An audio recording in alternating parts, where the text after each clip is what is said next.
आज की इस मूवी में हम लोग एला नाम की एक लड़की को देखेंगे जिसे एक बस कंडक्टर से प्यार हो जाता है। इसके बाद क्या होना था वो दोनों पब्लिक बस में ही शुरू हो जाती हैं। एला एक काफी अमीर लड़की थी, लेकिन वो बस कंडक्टर की दीवानी थी और वो हमेशा उसके साथ घपाघप करना चाहती थी। इसके बाद इन दोनों के बीच में क्या हुआ हम लोग इस वीडियो में आगे जानेंगे। तो चलिए इस मूवी को शुरू करते हैं। कहानी की शुरुआत में हम लोग एक ऑडिटोरियम में स्कूल के कुछ बच्चों को रिहर्सल करते हुए देखते हैं। वहीं स्टेज के बैक में एरोल्ड अपनी दोस्त एला के साथ घपाघप करने में बिजी था और वो एला के झील में डुबकी लगा रहा था। एला भी उसके छोटे चेतन की सवारी कर रही होती है, लेकिन तभी एरोल्ड की गर्लफ्रेंड यहाँ आ जाती है जिसका नाम जेना था। जेना इन दोनों के कार्यक्रम को देखकर इन पर बहुत गुस्सा होती है। एरोल्ड अपने छोटे चेतन को संभालते हुए जेना के पीछे चले जाता है। ये सब देखकर एला का मूड बहुत खराब हो जाता है। वो एरोल्ड को रोकना तो चाहती थी, लेकिन तब तक वो जा चुका था। एला की यहाँ सारे स्टूडेंट के सामने बहुत बेइज्जती होती है क्योंकि वो एरोल्ड के पीछे पीछे यहाँ तक आ गई थी। ये तो था एला का स्कूल लाइफ।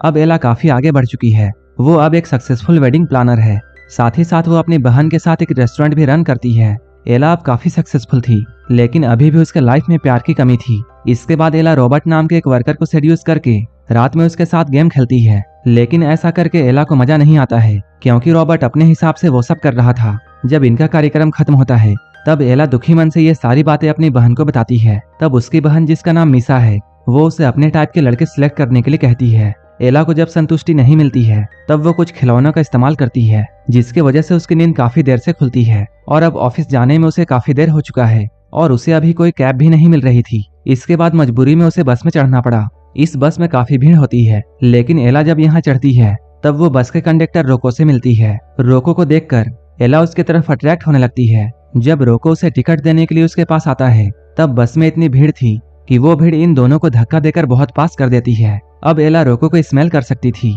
और वो उसकी खुशबू पाकर उसकी तरफ और भी अट्रैक्ट होने लगती है। इसके बाद क्या होना था, एला ने टिकट लेकर अपने तरबूज को रोको की तरफ सटा दिया।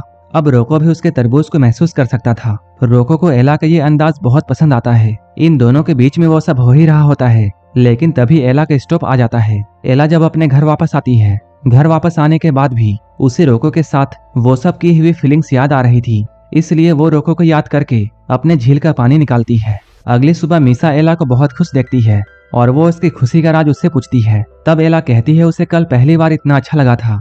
वो रोको के बारे में सब कुछ मीसा को बताती है। तब मीसा उसे रोको को ढूंढने की सलाह देती है, इसलिए आज भी एला बस से ही ऑफिस जाने का फैसला करती है। लेकिन उसकी किस्मत बहुत अच्छी नहीं थी क्योंकि आज रोको के जगह में कोई दूसरा कंडक्टर आया था, जिससे एला को यह पता चलता है रोको अपने घर गया हुआ है। वहीं दूसरी ओर हम लोग रोको को उसके घर पर देखते हैं। यहाँ आकर वो अपनी बेटी माया और पत्नी कैथरीन से मिलता है। रोको और कैथरीन घर से बाहर रहते हैं और इन दोनों के बेटी होने के बाद भी इन दोनों ने अब तक शादी नहीं की है।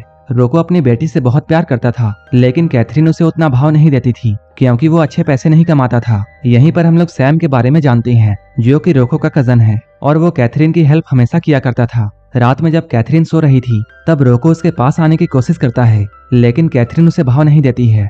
इसके बाद रोको अपनी उंगलियों का कमाल दिखाता है, जिसके वजह से कैथरीन ने झील का रास्ता खोल दिया। इसके बाद रोको बिना किसी देरी के झील से पानी निकालने लगता है।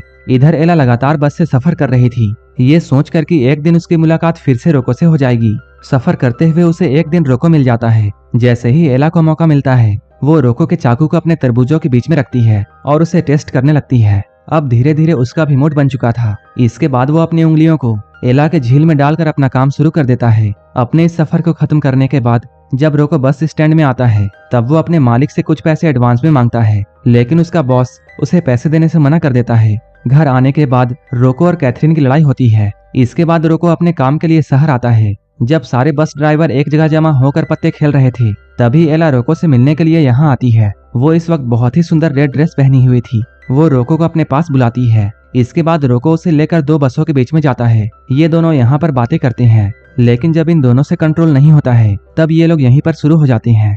तभी इन दोनों को किसी की आहट सुनाई देती है, इसलिए वो लोग बस के अंदर चले जाते हैं। इसके बाद रोको बस के अंदर जाकर गाड़ी को 5वें गियर में लगाकर एला की सवारी करता है।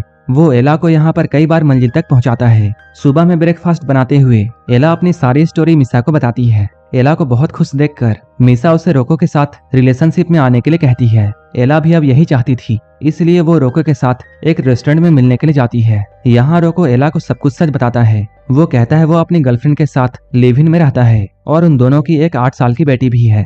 ये सुनकर एला काफी शॉक थी। रोको अब ये सब खत्म करना चाहता था, इसलिए वो इन सभी रिलेशन को तोड़कर यहाँ से जाने लगता है। लेकिन एला उसका पीछा करती है और एक खाली सड़क में कोने में जाकर उसके साथ चिपक जाती है। रोको भी अपने छोटे चेतन के लिए जगह बनाता है और वो एला की झील में एक बार फिर से डुबकी लगाता है। रोको के इस परफॉर्मेंस के बाद एला बहुत खुश थी, इसलिए रोको अब एला के साथ उसके घर पर शिफ्ट हो जाता है। एला जब ऑफिस से घर आती है तब रोको उसके लिए चिकन सूप बनाकर रखता है और वो अपने हाथों से उसे खिलाता है। खाना खाने के बाद रोको अपने जबान का इस्तेमाल करते हुए एला को सेड्यूस करता है। कुछ देर के बाद ये लोग लॉन्ग ड्राइव पर जाते हैं। बीच रास्ते में ही एला का मूड बन जाता है। इसके बाद उसने रोको की उंगलियों को पकड़कर अपनी झील में डुबकी लगवा दिया। कुछ देर के बाद ये लोग घर आते हैं। रोको यहाँ पर फिर से एला की सवारी करता है। एला अब रोको के साथ बहुत खुश थी, इसलिए वो रोको को एक महंगी घड़ी गिफ्ट करती है। इस गिफ्ट को देते हुए वो रोको से ये बोलती है वो हमेशा के लिए उसके साथ रह सकता है। अगर वो उसके साथ रहता है तब वो उसे पैसे भी देगी। लेकिन रोको यहाँ पैसे लेने से साफ साफ इनकार कर देता है।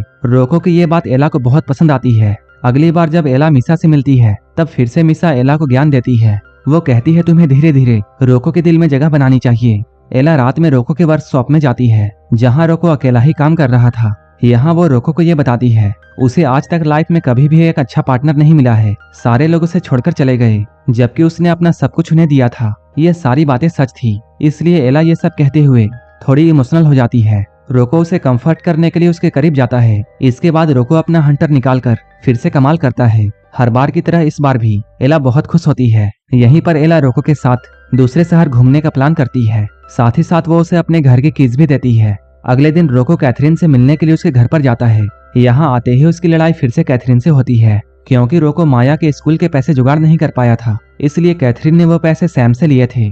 कैथरीन रोको के पास पैसे नहीं होने का बहुत मजाक उड़ाती है। कैथरीन उसे यह भी बोलती है कि वो उसके साथ खुश नहीं है, वो उसके साथ सिर्फ मजबूरी में रह रही है। रोको का माइंड बहुत डिस्टर्ब था, इसलिए वो रिलैक्स करने के लिए एला के साथ बाहर जाना चाहता है। एला भी बस स्टैंड में उसका वेट कर रही थी। रोको भी यहाँ आ ही रहा होता है, लेकिन तभी उसके पास सैम का कॉल आता है। सैम उसे बताता है कैथरीन अचानक बेहोश हो गई है। अब रोको एला से मिलने का प्लान कैंसिल करके कैथरीन को देखने के लिए उसके पास जाता है। यहाँ आकर उसे ये बात पता चलती है कि कैथरीन प्रेग्नेंट है। ये सुनकर रोको बहुत शॉक होता है। वहीं दूसरी ओर रोको के नाम मिलने पर एला उसे ढूंढते हुए गैराज में जाती है। यहाँ आकर वो जानती है रोको दोबारा से बाप बनने वाला है। ये सुनकर एला का दिल फिर से टूट जाता है, क्योंकि रोको ने उसे ये बताया था कैथरीन और उसका रिश्ता अच्छा नहीं चल रहा है। अपने गम को भुलाने के लिए एला मीसा के साथ एक क्लब में जाती है। एला जब मीसा के साथ बैठी हुई थी तभी एक लड़का उसे घूरे जा रहा था। इसके बाद वो एला को अपने घर लेकर जाता है। एला भी उसके साथ जाने के लिए राजी हो जाती है। घर जाने के बाद शुरू के स्टेज में वो लड़का बहुत अच्छा करता है, लेकिन जैसे ही वो कपड़े उतारता है वो एक छपरी की तरह बिहेव करता है। ये सब देखकर तुरंत ही एला वहाँ से भाग जाती है। कुछ दिनों के बाद रोको एला से मिलने के लिए उसके घर पर आता है। यहाँ आते ही रोको उससे सॉरी बोलता है, क्योंकि वो उससे मिलने के लिए उस दिन नहीं आ पाया था। लेकिन अब वो उसकी वाइफ को छोड़कर इसके पास हमेशा के लिए आना चाहता है।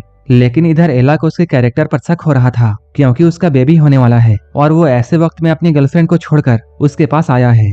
हो सकता है फ्यूचर में रोको उसके साथ भी वैसा ही करे। ये सब सुनने के बाद रोको बड़े ही शांति से एला को उसके घर की कीज लौटा देता है। इसके बाद रोको बिना कुछ कहे वहाँ से लौट जाता है। रोको जब उसके घर से वापस जा रहा था तभी हम लोग फ्लैशबैक में देखते हैं रोको एक बार बिना बताए अपने घर में जाता है। वहाँ रोको ये देखता है प्रेग्नेंट होने के बाद भी कैथरीन उसके भाई सैम के साथ लगी हुई है। ये देखकर रोको बहुत गुस्सा होता है। रोको को इतने गुस्से में देखकर सैम जल्दी से यहाँ से भाग जाता है और जाते हुए ये कहता है वो कैथरीन और माया का उससे ज्यादा ख्याल रखता है, जो कि सच भी है। कैथरीन भी बहुत गुस्सा होती है और वो रोते हुए रोको को ये बताती है मेरे पेट में जो बच्चा है वो सैम का है और अब वो उससे नहीं बल्कि सैम से प्यार करती है। ये सुनकर रोको बहुत शॉक होता है और अब वो उन दोनों के खुशी के लिए अपने घर को छोड़कर एला के पास गया था, लेकिन एला ने भी उसे एक्सेप्ट नहीं किया। इसके बाद रोको अब अपनी लाइफ गैराज में ही बिताने लगता है। वहीं इधर एला का दिल टूटा था, इसलिए वो अब काफी चुप चुप सी रहती है। वो अब अपने काम में ओवर टाइम करती है ताकि वो अपने आप को बिजी रख सके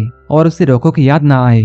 मीसा जब एला की ये हालत देखती है तब वो उसे दूसरे लड़कों को डेट करने की सलाह देती है, लेकिन एला का भरोसा अब सारे लड़कों में से उठ चुका था, क्योंकि स्कूल टाइम से लेकर अभी तक सबने उसका दिल तोड़ा है। अब इस बात को 4 महीने बीत चुके हैं। एक दिन एला की मुलाकात रॉबर्ट से होती है। वो जैसे ही एला के पास में जाता है वो उससे सबसे पहले सॉरी कहता है, क्योंकि उसने उसके साथ उस टाइम गलत किया था और इस बात का रियलाइज उसे भी था। रॉबर्ट के साथ एला काफी टाइम गुजारती है, इसलिए अब उसे घर जाने में काफी देर हो चुकी है, जिसकी वजह से उसे बस पकड़ने के लिए बस स्टॉप में जाना पड़ा। यहाँ रोको उसका इंतजार कर रहा था क्योंकि एला ने अपना घर चेंज कर दिया था, जिसके बाद से रोको यहीं पर रोज उसका इंतजार किया करता था। रोको आज सब कुछ एला को बताता है कि उसके गर्लफ्रेंड ने उसके साथ क्या किया। उसके गर्लफ्रेंड और उसके कजन के बीच में अफेयर चल रहा था, इसलिए उसने सब कुछ एला के लिए छोड़ दिया और वो कई महीनों से एला का यहीं पर वेट कर रहा था। ये सारी बातें सुनने के बाद भी एला रोको को माफ नहीं करती है क्योंकि वो सोचती है रोको को ये सारी बात पहले ही उसे बता देनी चाहिए थी, तब शायद एला को इतना दुख नहीं सहना पड़ता जो कि वो 4 महीनों से सहती आ रही है।